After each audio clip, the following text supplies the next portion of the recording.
Good evening, Portsmouth. My name is Karen Conard. I'm the city manager. I'm here tonight with Assistant City Attorney Jane Farini and Deputy City Manager, Deputy City Attorney Suzanne Woodland.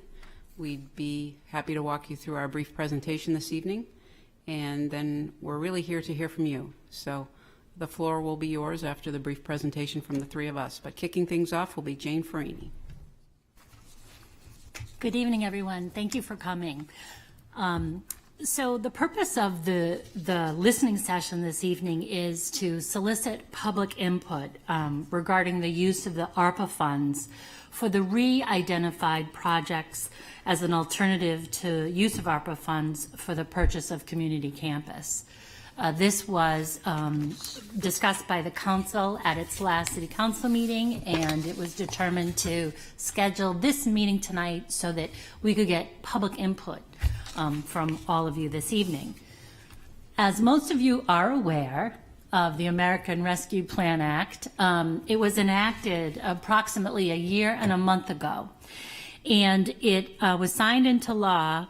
And the purpose of this is to provide direct support to communities as a result of COVID-19. So the way I kind of simply describe the act to myself, it's money to plug the holes that COVID caused. That's the most simplest way, and it's a broad federal regulation that has many ways in which these funds can be used. But the main purpose of it, it's an economic stimulus bill to help communities recover from COVID. And that's the primary guiding light moving forward when we're discussing these funds. So by way of history, the city is one of 5 metro cities that received its funds directly from the Treasury. Most of the other towns in New Hampshire received the funds through the state. We were awarded $12,880,280. So this is in essence a 4-year grant, and we have until December 31st of 2024 to obligate the funds, but then you have 2 years after that before those funds must be expended. If they're not expended by that date, they go back to the federal government.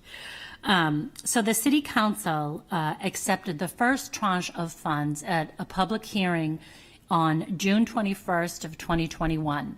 And that was roughly the first half of the funds that the city was to receive. That was $6,440,140. The city is scheduled to accept the second tranche of the funds, the same amount, at the next City Council meeting, which is April 18th of 2022. Treasury adopted final rules. So when the money first came out in March, there were interim rules. And then this January, the Treasury published final rules with an effective date of April 1st of 2022. And I think one of the major changes to the final rules from the interim rules was the issue of how does a city or town declare lost revenue. It's a complicated calculation that I defer to our finance folks as they nod their heads in the back. But how it was supposed to work is every year of the 4-year grant, you were to recalculate your lost revenue. But what Treasury realized a year into this is that that was very challenging for many cities and towns to do that.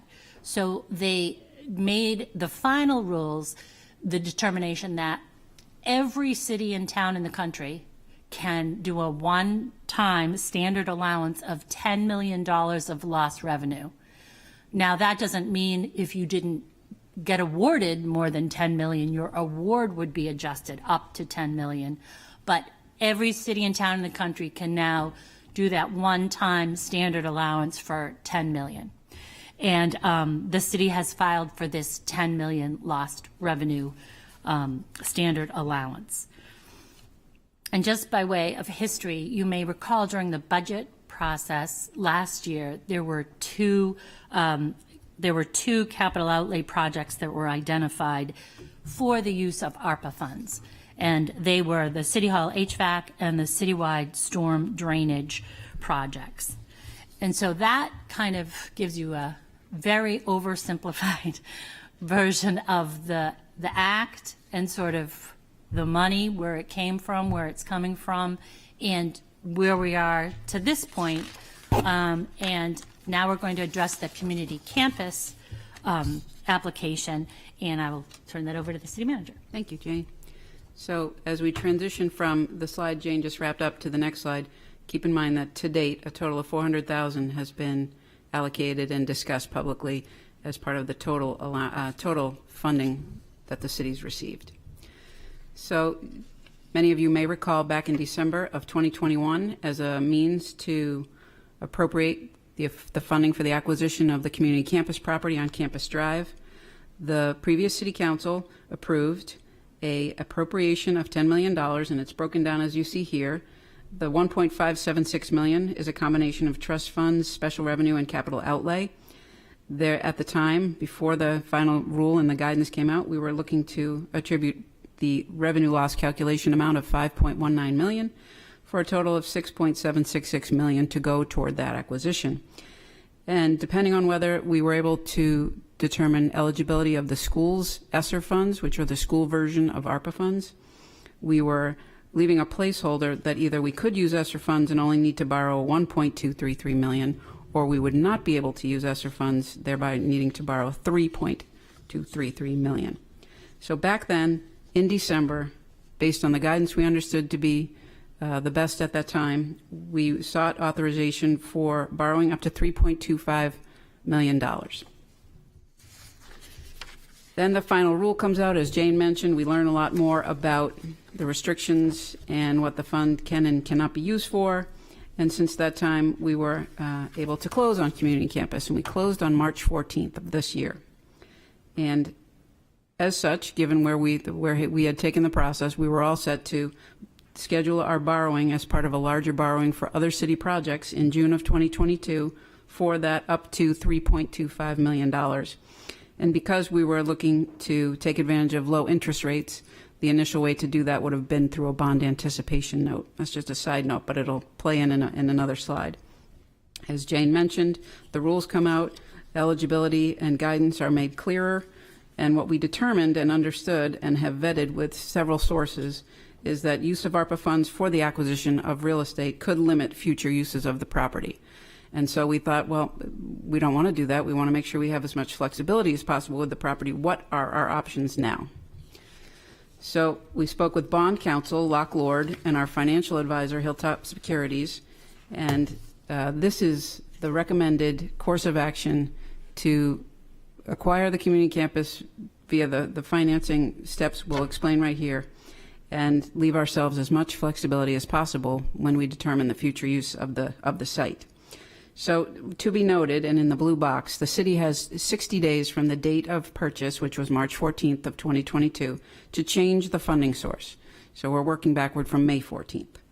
So the actions we requested of council at the last council meeting, which were approved, would be to adopt a new resolution to appropriate the $10 million needed from the same sources, trusts, special revenues, and bond issuance. However, increase the borrowing authorization from the $3.25 million to $8.423 million. And I'll explain in a minute, this will make a whole lot of sense. And in so doing, we would rescind the December 20th, 2021 resolution, which utilized ARPA funding.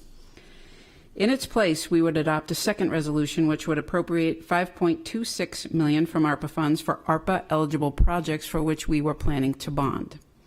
And we would rescind the borrowing authorizations for the projects that had already been approved and authorized that were part of the June 2022 bond issuance.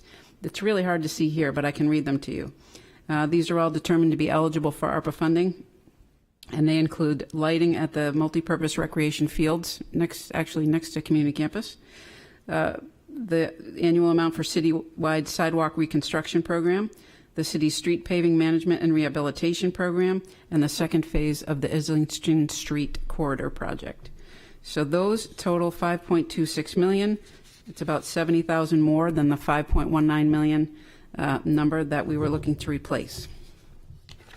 So the net change, and this is where the mention of the bond anticipation note comes in, is that we would reduce the original community campus authorization, the one we talked about in December, which would have been $3.25 million, for which we were budgeting $32,500 in an interest-only payment on that bond anticipation note. We would reduce the authorized debt that has been authorized, for which we were going to market in June, by $5.26 million, which saves the city in the next fiscal year in a debt payment of $473,400, and that assumes that that would have been in permanent financing at an interest rate of 4%. And we would issue a bond anticipation note, a BAN, for $8.423 million, and the payment for that in the fiscal year 23 would be $126,000, again, interest only. The reason, again, to use a bond anticipation note would be to take advantage of low interest rates, given our sterling AAA bond rating, and the bond anticipation rate is 1.5% versus the 4%. And more importantly, it gives us 1 to 2 years to make a determination on how best to permanently finance the community campus. So that is critical to that. But really the net change, and the point of this slide to show, is that all of these changes would result in a net reduction of $86,000 in borrowing authorizations and almost $380,000 in debt payments in next year's budget. So again, recapping, what we asked the council for at the last council meeting was to schedule a public hearing for their next council meeting this coming Monday, a week from today, which would take these actions. It would rescind the first resolution and create a new resolution. And one thing to do to make sure we honor the process by which we collect and expend ARPA funds would be to hold this public listening session so that we could hear from the public and articulate as clearly as possible what we would be doing with the funding. And with regard to future funding and the process moving forward, I'm going to turn things over to Suzanne Woodland. Thank you. So both during and after the FY23 budget discussion, there will be further opportunities to provide input on ARPA fund expenditures. We know there have been some questions out in the community in terms of when we're going to get that conversation started. It is starting, so it's starting now, and it will continue through the FY23 budget process, and we're anticipating there'll be a lot of opportunities after we finish the budget process and have more spaciousness in the schedule to really begin to talk about proposals and how those funds might be used. As you saw at the beginning of this presentation, we do have some time, and we want to take the time to get everyone's input on those uses. So you will be seeing more listening sessions and public hearings. We are receiving proposals. We have the work of the Arts and Nonprofits Committee, and we expect to hear from them. We have the new, we're calling it the COVID Recovery Task Force, so we're expecting we're going to have some recommendations from them. And then we also have a public health profile and needs assessment study that we're going to recommend we launch sooner rather than later. So this is a recommendation from the health officer. So this public health profile and needs assessment is something that the health officer, Kim McNamara, has identified as a means to help the community learn more about where we might want to focus our ARPA funds. In order to, so the cost of that is anticipated to be around $65,000. And this assessment would be used to identify the health needs in the community with the purpose of informing investments in community health. So the last assessment was done in 2006. And this type of assessment, from having talked with the health officer, she reported that it does help our nonprofits in the grant writing process, because it provides more updated information on the health of our citizen and where the needs might be. So this is one of our asks that we're going to be bringing forward to the City Council on their next City Council meeting on April 18th. And so yep, go ahead. I think we just like to say now the time of the meeting is for you and your input. So we know this is early in the game, and we know that there may be a host of questions related to ARPA in general or to the acquisition of the community campus.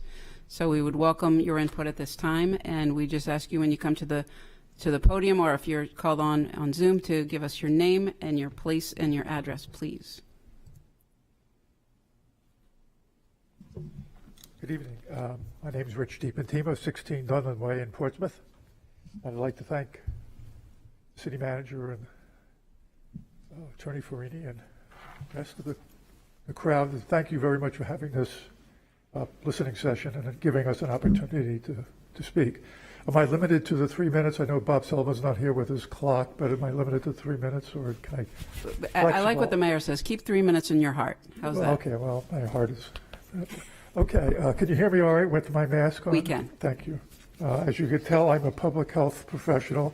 I was a former member of the Blue Ribbon Commission that was established under Mayor Beckstead. Worked for a couple of years dealing with the pandemic issues. I'm a retired public health professional, 30 years in public health, including Assistant Director of Public Health for the state of New Hampshire, Chief of Communicable Disease Epidemiology for the state of New Hampshire, and some other disease, positions along the way. I'm also a former state representative from Portsmouth.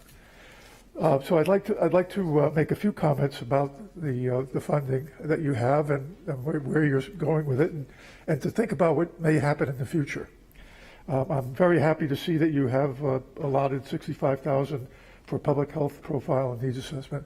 That's critical for this community to move forward in understanding not only where we have been with this pandemic, but where we may yet to be with this pandemic.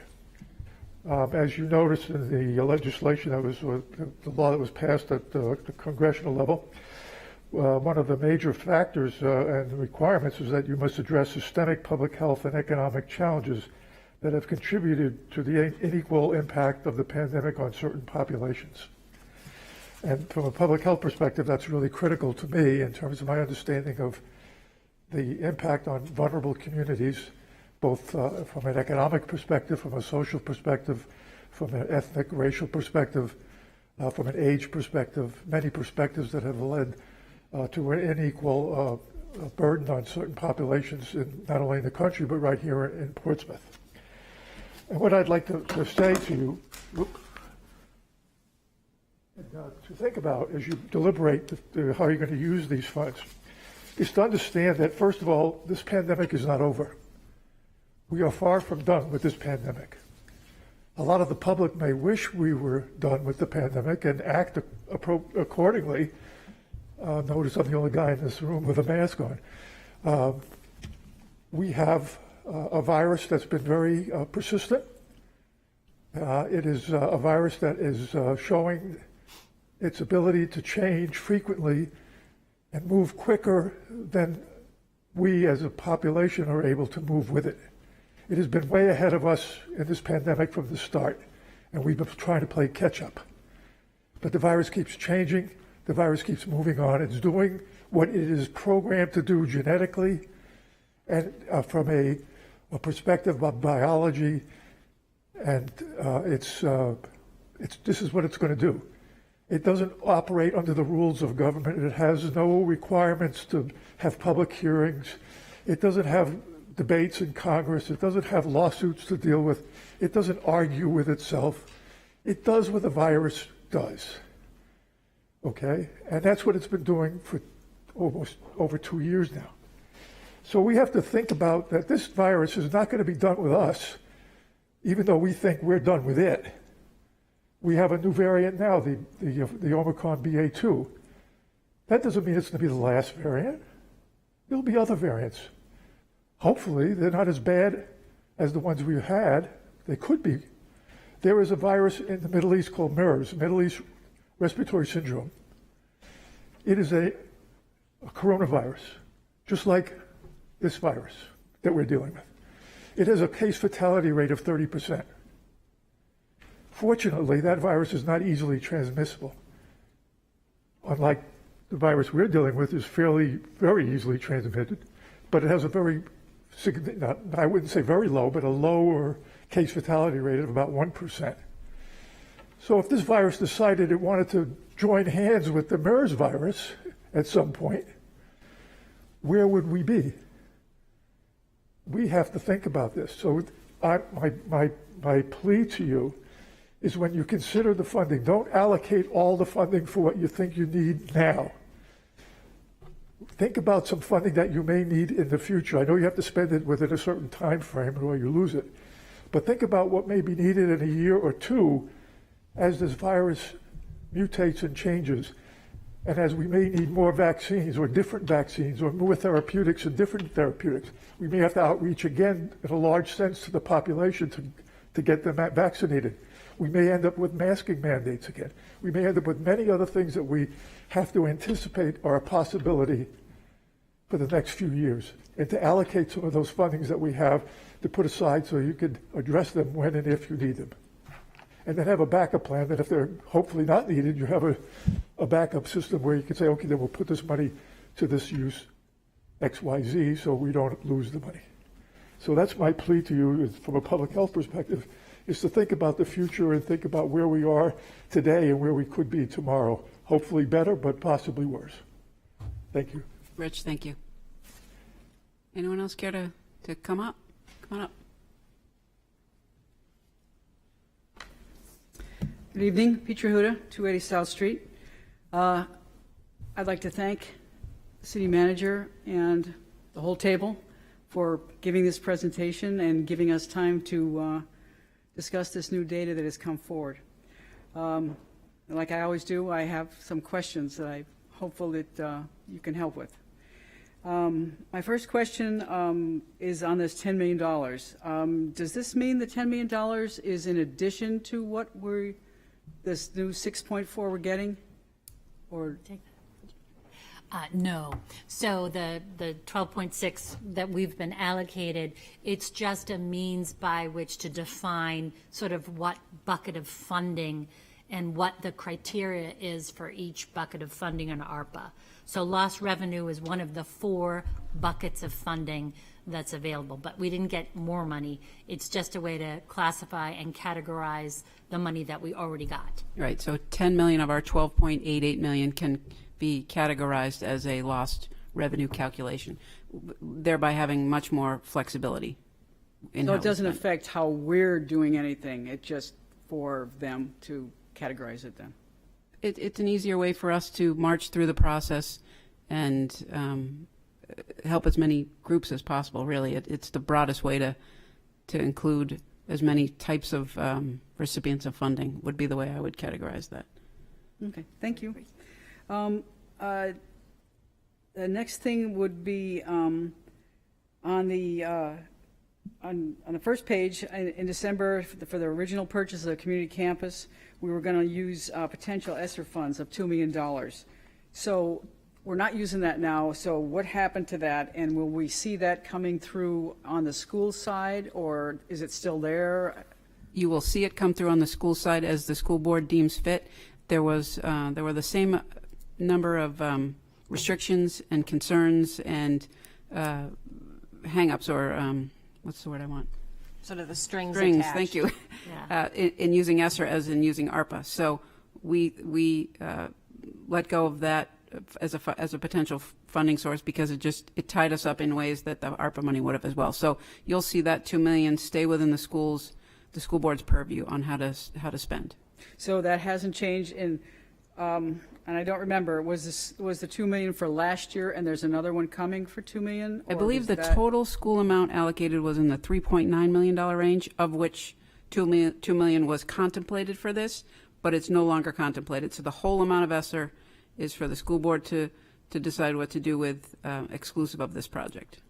And they have their time limits just like, They have similar time limits, I'm not positive, but right. But we're no longer including ESSER in the same way we're no longer including ARPA for acquisition of community campus.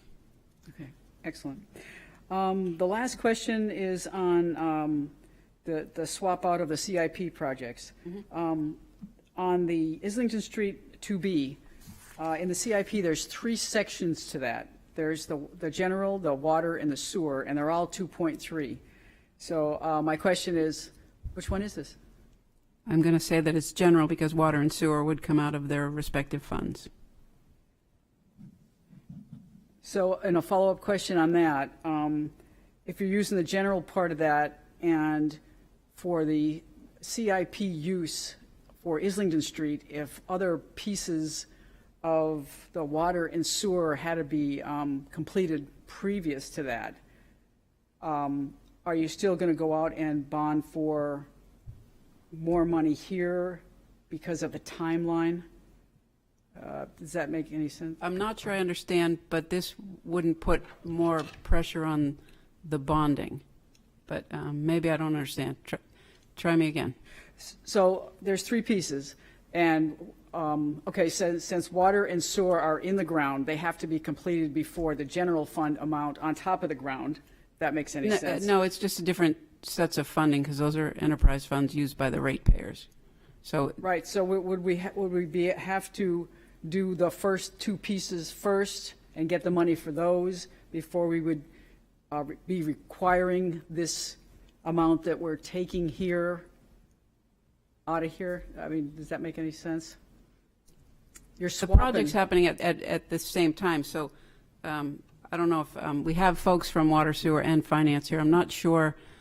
The timing of the monies to be spent will be water, sewer, and general fund at the same time because they're all supporting the same project. Okay, that's the answer. Okay. And I do believe that's it. Thank you very much. You're welcome, and you're welcome to come back if you think of other questions. Do we have any other questions from folks in the room? Do we have any questions from the folks on Zoom? We have 5 participants via Zoom. If you'd like to speak, just raise your virtual hand.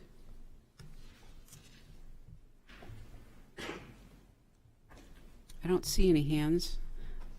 We have the benefit of 7 of our city councilors here. I thank them for their attendance. We've noticed this as a potential of quorum for the council, but they're here along to listen with us, so I just thank them for their participation. Is there anything else that we'd like to talk about?